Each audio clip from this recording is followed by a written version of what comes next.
Parvardigori egam, o'zingning muborak ismi sifatlaringni vasila qilib o'zingdan so'raymiz ya Alloh. Iymonimizni, solih amallarimizni vasila qilib o'zingdan so'raymiz ya Alloh. Kaloming Qur'onni vasila qilib o'zingdan so'raymiz ya Alloh.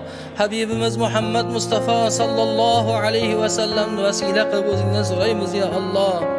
Amali solihlarimizni vasila qilib o'zingdan so'raymiz ya Alloh. Parvardigori egam, aziz muxlis xalqimiz 3 kundan beri bizning xayrli ishimizga hamkorlik qilib 10 milliarddan oshiq istig'for aytdilar. Onalar, otalar, akalar, ukalar, opa-singillar, farzandlar, yoshlar, go'daklar istig'for aytdilar. Bemorlar, sog'lar, boylar, kambag'allar, erkak, ayollar istig'for aytdilar. Musofir, hozirlar istig'for aytdilar. Ya Alloh, taliblar va ustozlar istig'for aytdilar. Olimlar va avomlar istig'for aytdilar.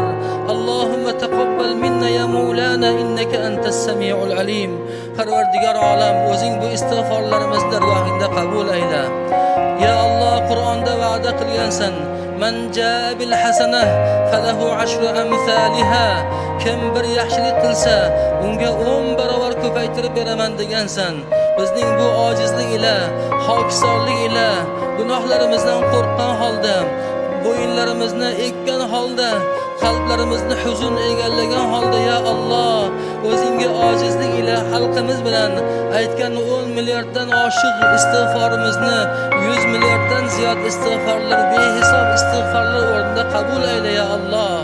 Parvardigor olam, ag'ithna ya Alloh, yomg'ir yog'dirgin. Ya Alloh, yomg'ir yog'dirgin. Ya Alloh, yomg'ir yog'dirgin. Ya Alloh, havomiz iflos bo'lgan bo'lsa, qalbimizning kirligidandir. Avvalo qalbimizni poklagin, so'ngra havomizni musaffo qilgin. Ya Alloh, qalblarimizni tozalagin, havoyimizni tozalagin, gunohlarimizni tozalagin ya Alloh.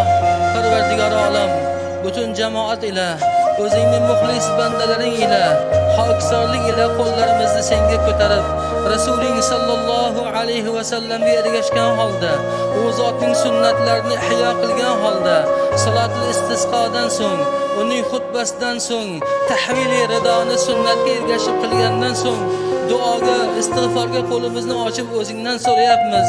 Ya Alloh, biz gunohkor va ojiz bandalaring, sening rahmatingga, avfinga, lutfu marhamatingga muhtojmiz.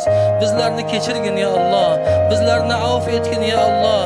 Biz bandalarimiz, gunohga moyil bandalaringni kechirgin ya Alloh. Bizga yomg'ir bergin, yomg'ir yog'dirgin, hosilimizga baraka bergin, xalqimiz rizqini butun qilgin, davlatimizni ustun qilgin, davlat rahbarimizni xayrli ishlarga madadkor bo'lgin. Muftiy hazrat boshliq ulamolarimizni islomda jonboz qilgin, islomda shijoatli aylagin, qilayotgan solih amallarda o'zing yordamchi bo'lgin.